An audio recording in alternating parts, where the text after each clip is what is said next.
The dining room chandelier flickered, casting jagged shadows across the half-eaten birthday cake, its candles long snuffed out.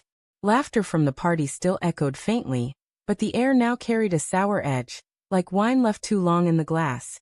I stood frozen, my fingers gripping the edge of the table, staring at the phone in my hand. A single text glowed on the screen. "Meet me out back. Now." It was from Claire, my wife's ex, who'd shown up tonight uninvited, her presence a splinter under my skin all evening. Why was she texting me? My heart thudded, a dull hammer against my ribs, as I glanced at my wife, Emily, laughing too loudly with Claire across the room. Something was wrong. I could feel it, like the moment before a storm breaks. The party had started innocently enough. Our house buzzed with friends, neighbors, and colleagues, all gathered to celebrate Emily's 35th birthday.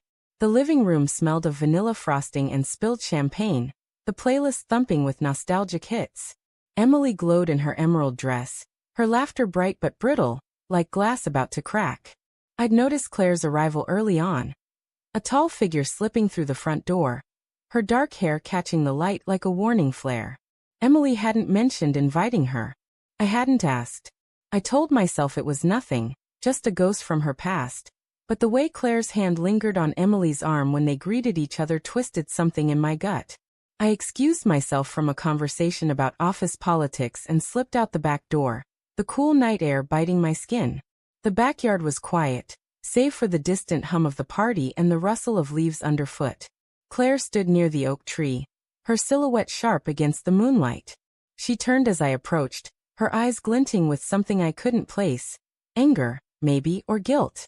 "You got my text," she said, her voice low, almost a whisper. "Good. We need to talk." "About what?" I asked, my throat tight. I shoved my hands into my pockets to hide their trembling.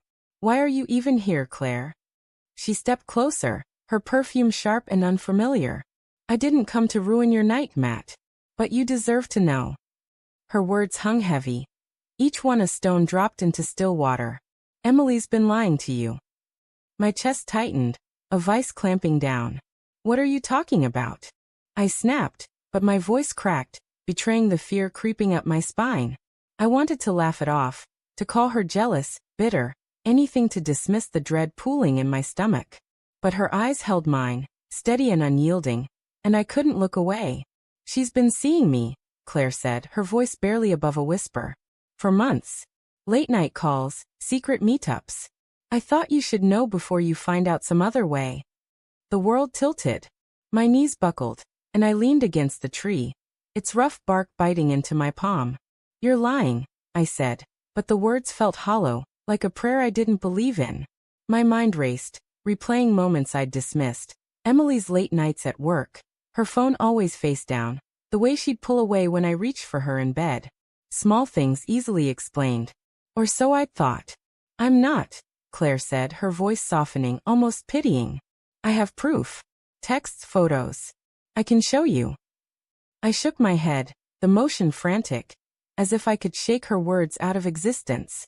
"Why should I trust you? You're her ex. You could be making this up to hurt her." Claire's jaw tightened, and she pulled out her phone. "I'm not the one hurting anyone. Look."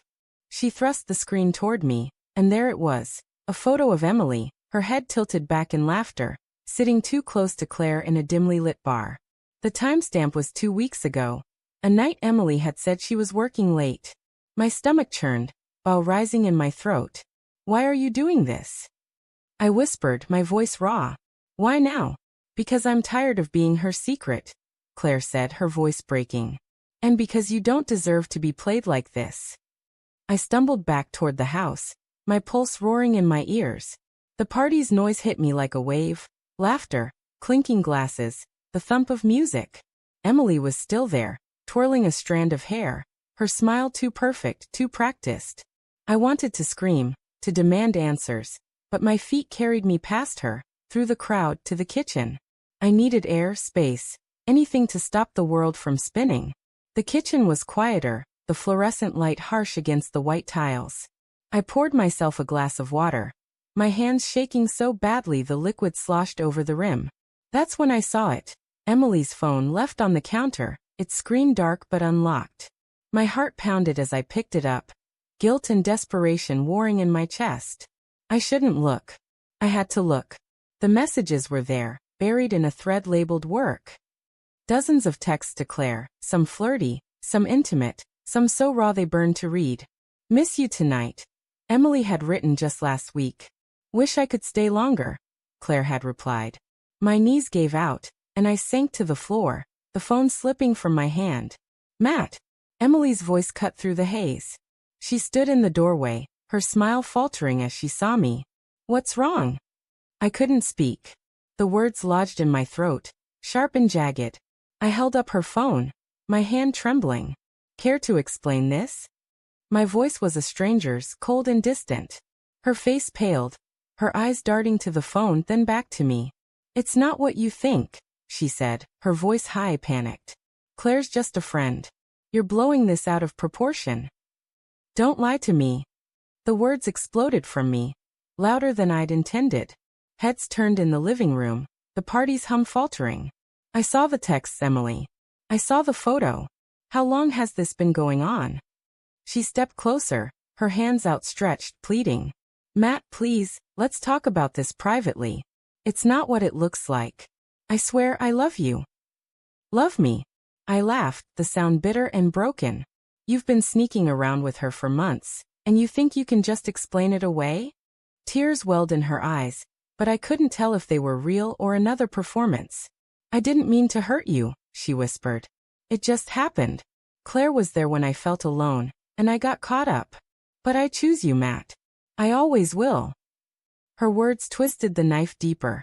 I wanted to believe her, to cling to the life we'd built, but the trust was gone, shattered like glass underfoot. The party continued around us, oblivious, as our world crumbled. I thought of Claire's pitying look, Emily's secret smiles, the lies I'd swallowed whole. And then a new thought struck me, sharp and cold. I'd invited Claire's girlfriend, Sarah, tonight, hoping to keep things civil, to prove I wasn't threatened. She was out there now, probably watching, unaware of the truth. I turned to Emily, my voice low, venomous. Does Sarah know? Or were you planning to break her heart too? Emily's eyes widened, her breath catching. Matt, don't. But I was already moving, pushing past her, back into the crowd. Sarah stood by the cake, chatting with a neighbor, her smile easy and unguarded. I didn't know what I'd say, but I knew one thing. The truth was a fire, and it wouldn't stay contained. Not tonight.